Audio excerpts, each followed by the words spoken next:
के क्लास में एक्चुअली हम जितने भी विटामिन से इंपॉर्टेंट क्वेश्चन हैं वो करेंगे। तो पहला है हमारे पास कि milk is a poor source of. तो मिल्क में क्या नहीं होता है, तो विटामिन सी नहीं होता। तो जहाँ पे विटामिन सी नहीं होगा वहाँ पे क्या नहीं होगा, उसके अलोंग विद आयरन की प्रेजेंस भी नहीं होती। क्यों नहीं होती? क्योंकि विटामिन सी क्या करता है, आयरन की एब्जॉर्प्शन करता है। ठीक है, अब यहाँ से 2-3 पॉइंट्स हम और बना सकते हैं कि इसके केमिकल नेम क्या होते हैं। यहाँ से क्वेश्चन आते हैं, स्कॉर्बिक एसिड होते हैं, ये होते हैं स्कॉर्बिक एसिड। उसके बाद दूसरा पॉइंट, यहाँ अगर विटामिन सी की एफिशिएंसी हो तो उससे स्कर्वी हो जाता है, ये डिजीज है स्कर्वी।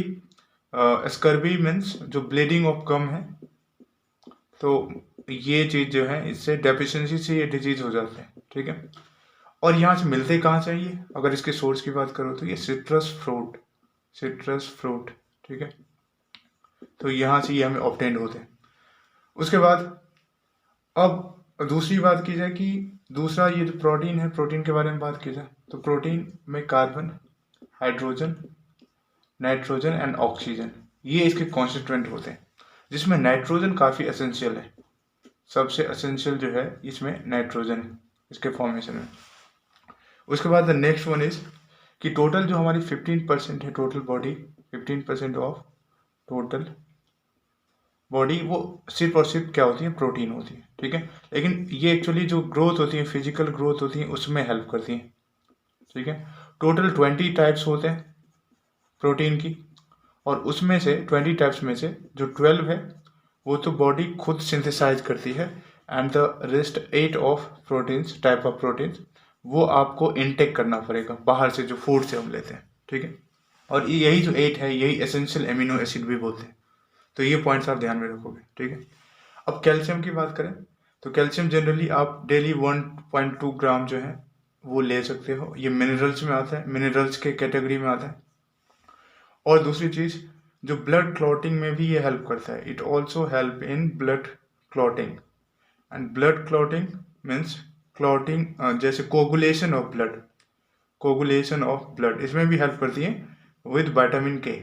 वहाँ पे विटामिन के भी होता है इसको हेल्प करने में, जो क्लॉटिंग होती है। तो यहाँ से ये कुछ इंपॉर्टेंट है। अगर इसी कार्बोहाइड्रेट की बात करें तो कार्बोहाइड्रेट क्या है, ये जनरली कार्बन, हाइड्रोजन और ऑक्सीजन के रेशियो इसके जो है सो बनते हैं, ये इसके कॉन्स्टिट्यूएंट है।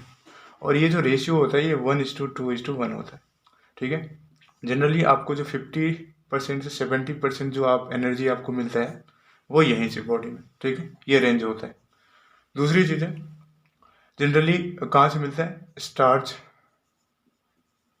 शुगर और स्टार्च, ये मेजर इनटेक होता है ह्यूमन और एनिमल का। तो ये ओवरऑल था, आपको नोट डाउन करना चाहिए। नेक्स्ट हमारे पास है मैच द फॉलोइंग। इसमें जो विटामिन B1 है ये किससे मैच होगा, विटामिन बी मतलब B1 मतलब थायमिन। विटामिन B2 कहाँ से होगा, vitamin B2 riboflavin. Vitamin B6 कहाँ होगा, पेरिडॉक्सिन। और विटामिन B12 क्या होगा, कोबालामिन। तो विटामिन B1 की जो डेफिशिएंसी से जो डिजीज हो जाती है वो वेरी है। ठीक है, ये पॉइंट आप ध्यान में रखोगे। ठीक है, एंड दूसरी चीज़ कि विटामिन B12 में कोबाल्ट होती है।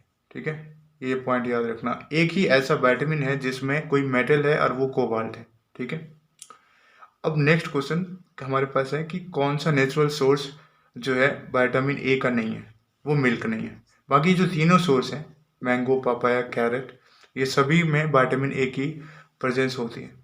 अब मिल्क में यहाँ पे 2-3 चीज़ें बात करते हैं। पहला करते हैं रेनिन, पहला करते हैं रेनिन।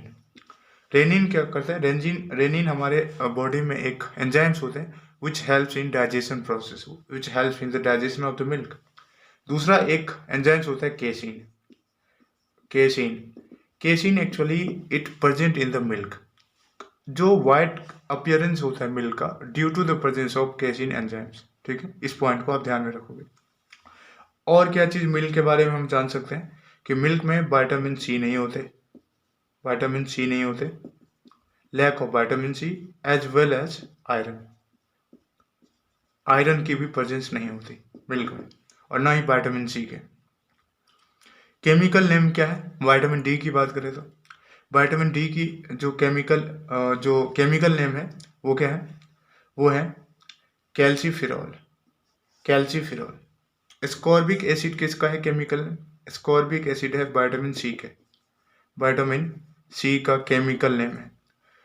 उसके बाद फॉलिक एसिड कौन सा है? यह है विटामिन B11, याद रखना। रेटिनॉल किसका है? रेटिनॉल है विटामिन ए, विटामिन ए। और रेटिनॉल में विटामिन ए की जो है केमिकल नेम है। दूसरी चीज, विटामिन ए की डेफिशिएंसी से क्या हो सकता है? कलर ब्लाइंडनेस, कलर ब्लाइंडनेस हो सकता है, कलर ब्लाइंडनेस हो सकता है, नाइट ब्लाइंडनेस हो सकता है, नाइट ब्लाइंडनेस हो सकता है, और क्या हो सकता है? जीरोथैल्मिया। ये याद रखना है, तीनों के तीनों इंपॉर्टेंट हैं। क्या क्या हो सकते हैं विटामिन ए की डेफिशिएंसी से? Colour blindness, night blindness and xerophthalmia, ठीक है। और प्रोटीन में एक दो चीजें और रह गई हैं जिसको हम यहाँ पे लिख सकते हैं। एक चीज तो ये कि अगर डेफिशिएंसी ऑफ प्रोटीन है तो एक क्वाशियरकर डिजीज हो जाती है और एक मैरास्मस, ये दोनों चाइल्ड में हो जाते हैं, ठीक है। चाइल्ड की जो डिजीज होती है, ठीक है, due to the lack of protein. तो ये हमारे कुछ विटामिन के इंपॉर्टेंट क्वेश्चंस थे। नेक्स्ट क्वेश्चन अगर हमारे पास देखा जाए तो importance of vitamin E. Vitamin सबसे ज्यादा इंपॉर्टेंट सोर्स है वो है व्हीट जर्म ऑयल, ठीक है। अब विटामिन ई से एक दो क्वेश्चंस पूछे जा सकते हैं कि इसके केमिकल नेम क्या होते हैं। इसके केमिकल नेम होते हैं टोकोफेरॉल, टोकोफेरॉल। तो ये चीज आप ध्यान में रखोगे, ठीक है। उसके बाद नेक्स्ट क्वेश्चन है कि विटामिन ए कहाँ पे स्टोर होता है? तो vitamin A is stored in liver. और लिवर क्या है? हमारी बॉडी की सबसे लार्जेस्ट ऑर्गन है, लार्जेस्ट ग्लैंड है, सॉरी, लार्जेस्ट ग्लैंड होती है, ठीक है। ये पॉइंट ध्यान में रखोगे। स्पीलियन को जो है इसको क्या बोलते हैं? ये ग्रेव होता है जहाँ पे डिस्ट्रक्शन हो जाती है, खत्म हो जाती है। आरबीसी, आरबीसी क्या है? रेड ब्लड कार्पेस्कल्स, ठीक है। उसके बाद नेक्स्ट क्वेश्चन है कि which of the following contents cobalt. Cobalt किस में होता है? वो विटामिन B12 में होता है, ठीक है। विटामिन B12 में होता है कोबाल्ट। और इसकी भी जो स्टोरेज होती है वो लिवर में ही होती है और 3 से 4 दिन तक इतना इतना स्टोरेज होती है, ठीक है। अब विटामिन साइनोकोबालिन, कोबालामिन, इसको विटामिन B12 के केमिकल नेम है, ठीक है। विटामिन के कहाँ में हेल्प करते हैं? Coagulation of blood. तो ये पॉइंट आप ध्यान में रखोगे, कोगुलेशन ऑफ ब्लड, ठीक है। और क्या चीज़ ध्यान रखना है कि विटामिन के की जो साइंटिफिक नेम है वो जनरली आते हैं फाइलोक्विनोन। तो ये पॉइंट ध्यान में रखना। उसके बाद जो वाटर सोल्यूबल विटामिन है, नेक्स्ट क्वेश्चन है कि वाटर सोल्यूबल विटामिन इज, तो विटामिन बी होता है। तो वाटर सोल्यूबल विटामिन जो होता है वो होता है विटामिन बी एंड सी।